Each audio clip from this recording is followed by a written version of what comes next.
দ্বিতীয় আরেকটা শিক্ষা হচ্ছে ইহসানের শিক্ষা, দয়ার শিক্ষা, অনুগ্রহের শিক্ষা।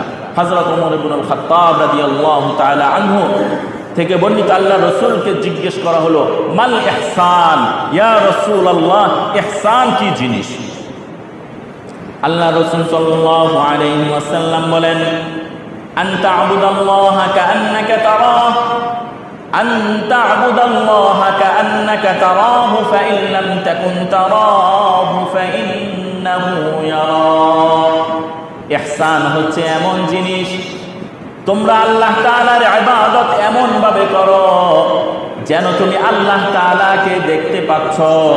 ফাইন লাম তাকুন তারাহু, যদি তুমি ওই পর্যায়ে না যেতে পারো যে তোমার ইবাদতের ক্ষেত্রে আল্লাহ তোমার সামনে হাজির নাজির আছে, এই অবস্থা যদি তোমার দিলের মধ্যে না হয়, ফাইন লাম তাকুন তারাহু ফাইন্নাহু ইয়ারা, তাহলে দিলের মধ্যে এই বিষয়টা আনো, আমি আল্লাহকে দেখতে পাচ্ছি না কিন্তু আমার মালিক আমাকে দেখছে।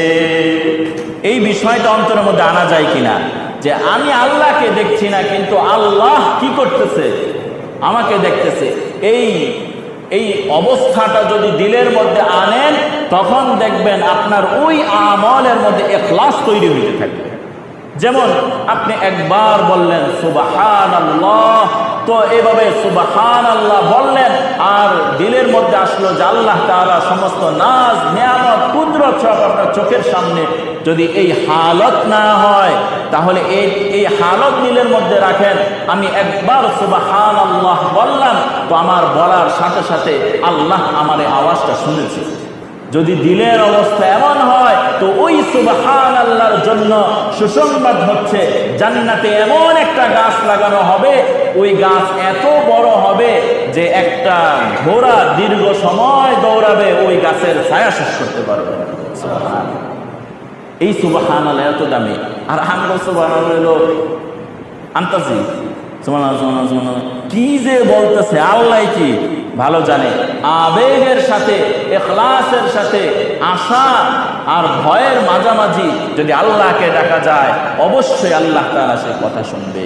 বুখারী মুসলিমের হাদিস, আল্লাহ রাসূল সাল্লাল্লাহু আলাইহি ওয়াসাল্লাম ইহসান, আল্লাহর ইহসান বান্দার উপর কতগুলা, যদি আপনাকে প্রশ্ন করা হয় সকাল থেকে সন্ধ্যা পর্যন্ত যদি উত্তর দিতে থাকেন, তাহলে আল্লাহর নিয়ামতের প্রশংসা করে আল্লাহর নিয়ামতের পরিমাণ গুণে শেষ করা যাবে? শেষ করা যাবে না। কোরআনের মধ্যেও রয়েছে, সূরাত কাহফের একেবারে শেষের আয়াতগুলোর মধ্যে রয়েছে, ইন্নাল্লাযীনা আমানু ওয়া আমিলুস সালিহাতি কানাত লাহুম জান্নাতুল ফিরদাউসি নুজুলা কুল ইন্নামা, আমি একটু দেখে পড়ি, খালিদিনা ফিহা লা ইয়াবগুনা আনহা হিওয়ালা। জান্নাতি লোকদের কিছু প্রশংসার কথা বলে আল্লাহ বলেন, কুল লাউ কানাল বাহরু মিদাদান লিকালিমাতি রাব্বি লানাফিদাল বাহরু ক্বাবলা আন তানফাযা কালিমাতু রাব্বি ওয়ালাউ জি'না বিমিসলিহি মাদাদা। আল্লাহ তাআলার প্রশংসা যদি পৃথিবীর সব মানুষ, সব মাখলুক করতে থাকে, পৃথিবীর সমস্ত গাছগুলো যদি কলম হয়ে যায়, পৃথিবীর সমস্ত পানি যদি কালি হয়ে যায়, তারপর আল্লাহ তাআলার প্রশংসা লিখে শেষ করা যাবে না। সুবহানাল্লাহ, কি পরিমাণ ইহসান আর দয়া বান্দার উপর! তো আল্লাহ তাআলার ইহসান আর দয়া গুণে শেষ করা যাবে? যাবে না। তো আল্লাহ তাআলা বলতেছেন, বান্দা এমন ভাবে ইবাদত করো যেন তুমি আমাকে দেখতে পাচ্ছ। এই হালত যদি না হয়, তাহলে এটা দিলের মধ্যে আনো, আমি আল্লাহ তোমাকে দেখছি। যদি এই হালত দিলের মধ্যে আসে, তোমার প্রতিটা আমলের মধ্যে আমি ইখলাস লাগাই দিব। সুবহানাল্লাহ, আল্লাহ তাআলা আমাদের সেই তৌফিক দান করেন।